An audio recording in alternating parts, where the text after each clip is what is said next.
This is my review of the 1983 Chateau Cheval Blanc. I loved it so much when I was drinking at Kisatanto that I drank it all, so I don't have any for the live tasting. But I hope that you will still enjoy this video, even though you don't see me actually drinking it online. But hopefully you'll enjoy it. Thanks.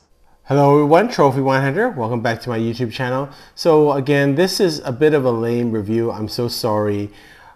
This is the review of a 1983 Chateau Cheval Blanc. This was chosen by my viewers and subscribers in a poll on the community page of my YouTube channel.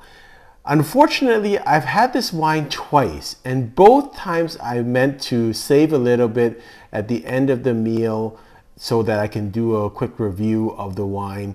I usually have a little bit back in the bottle and then bring it home, maybe store it overnight, and then do a live review of it, video the review of me drinking the wine and giving you my tasting notes. Both occasions, unfortunately, the wine's just too good, and both myself and the people that I drank with were just like, hey, we can't do this, let's just drink it. So unfortunately, I don't even have the bottle because I gave the bottle to my friend, and so I don't even have the bottle in front of me. I do have one more bottle in my cellar, but I just can't find it, so hopefully it'll show up somewhere. Just to review, I've done different reviews of Chateau Cheval Blanc. I've done another one of the 2011 vintage, which would be a kind of an off vintage. This would be considered, 1983 would be considered not their best vintage, but I'll talk a bit about this in this video. And what I like to do in these type of videos, since I've drank multiple vintages Cheval Blanc, I've already reviewed one.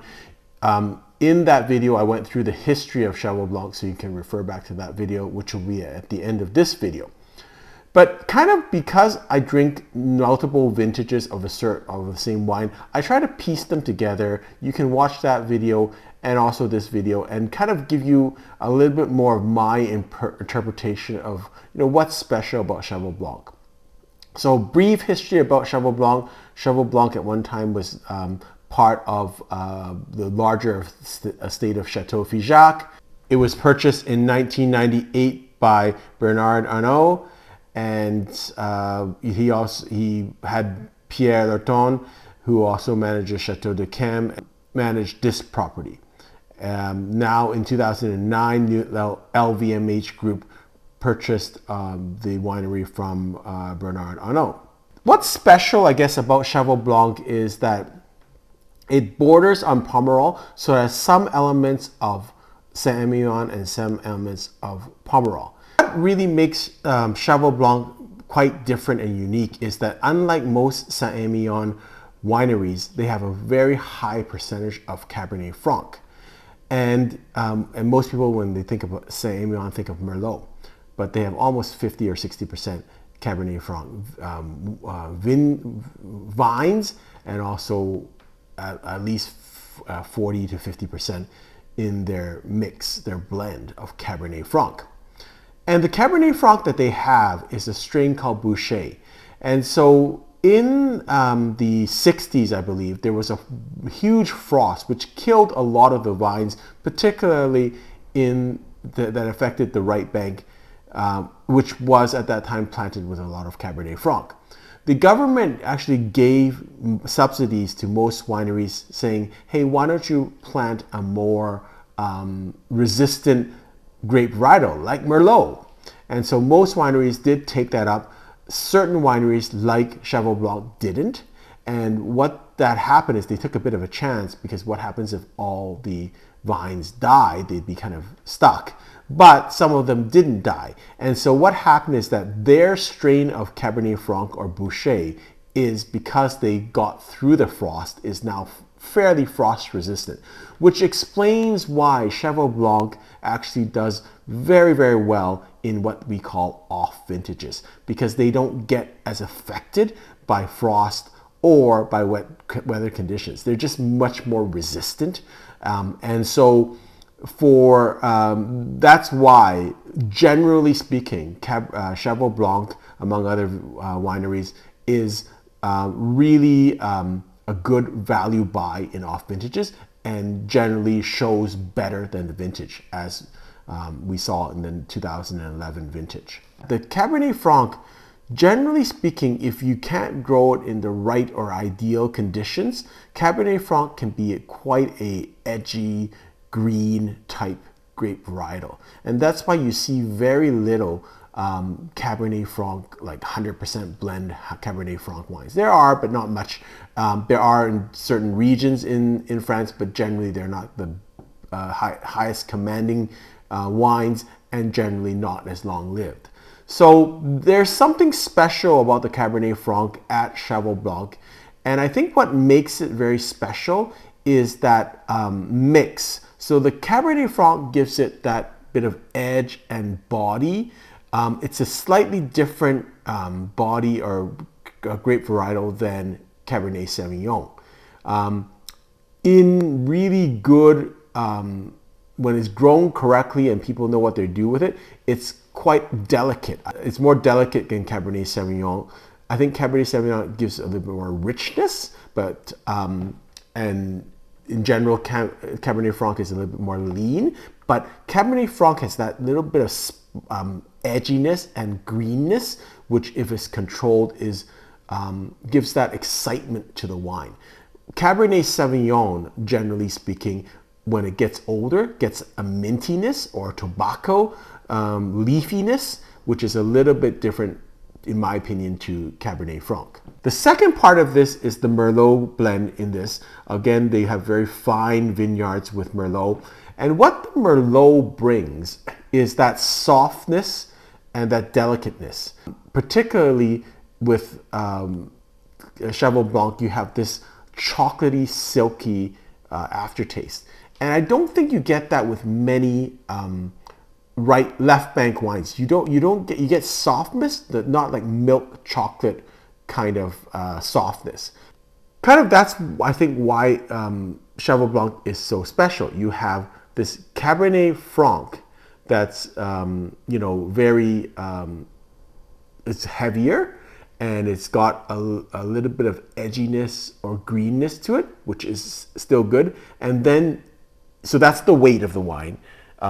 It is leaner than Cabernet Sauvignon, but then you have this kind of elegance or opulence of the Merlot grape that kind of fills in the notes, the mid palates, and then it gives you the chocolatey notes. So all in all, you get this wine that's got strong intensity, got the tannins of a Cabernet grape, but also has the softness of Merlot. And that's really the, I think, distinguishing factor of Cheval Blanc. Very few wines have this Cabernet Franc Merlot blend. Let's talk specifically about this 1983 vintage. Again, unfortunately, I don't have the bottle in front of me. I don't have any more to taste in front of you, but I'll just let you know I did taste it twice with very consistent notes.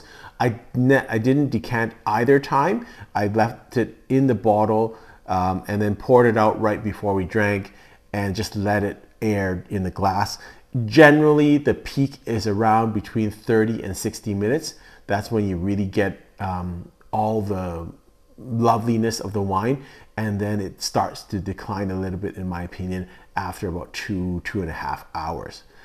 So my notes on this was, on the nose, there is some floral components to it, but tobacco and herbs, and still a little bit of residual black fruit, but more like dried black fruit.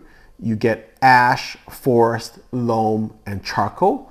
And then you get a slight glycerol taste, which you don't get with left bank wines very often. You find it primarily, I find it with Petrus.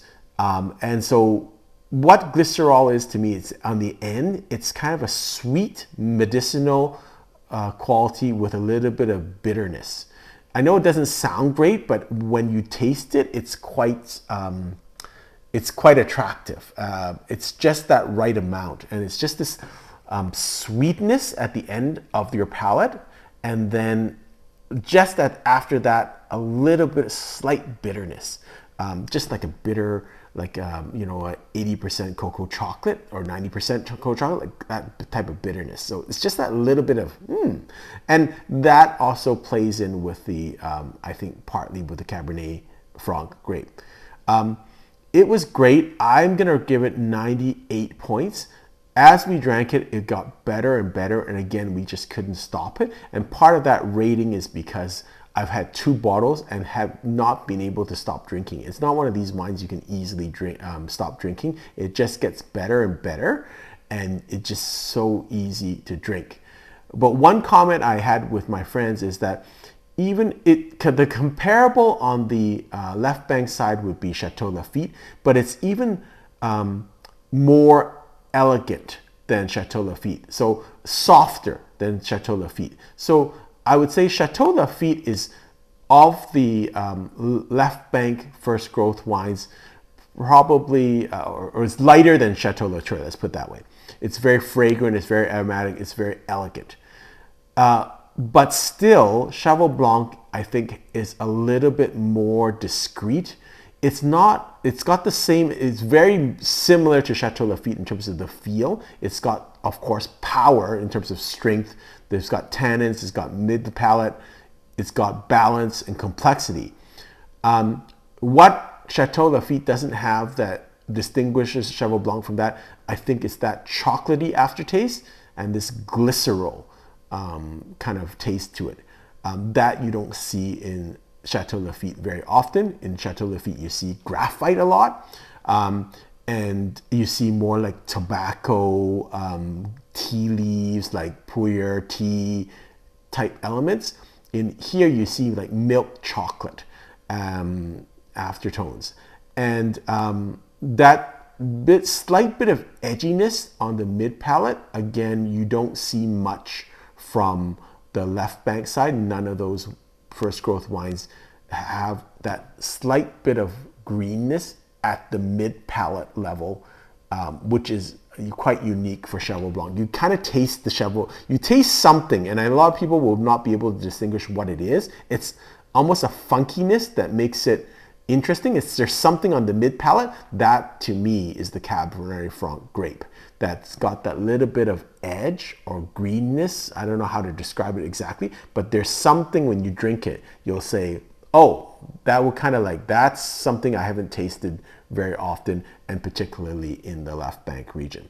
So I hope these notes are useful if you ever drink the 83. Again, my kind of Cole's Notes version of Cheval Blanc is you really don't have to worry too much about Cheval Blanc, even in kind of what they call off vintages. It's always great, and in fact, it probably overperforms the vintage in most of those years because of what I've described of the Boucher strain of the Cabernet Franc grape varietal. It's gonna be softer or more elegant than the left bank wines, and very ageable. So this wine, 1983, still drinking well. You could drink it another 8 years, no problem. It's getting to its end of its plateau, but it's still lovely, and it still has that power. It's not dilute. By no means is it dilute. So I think it's a very nice wine, and just a lovely experience. One of my favorite wines, just because it really matches my palate, which likes a little bit softer wines. Hope you've enjoyed this video, and hope you've found it informative. Until next time, happy drinking.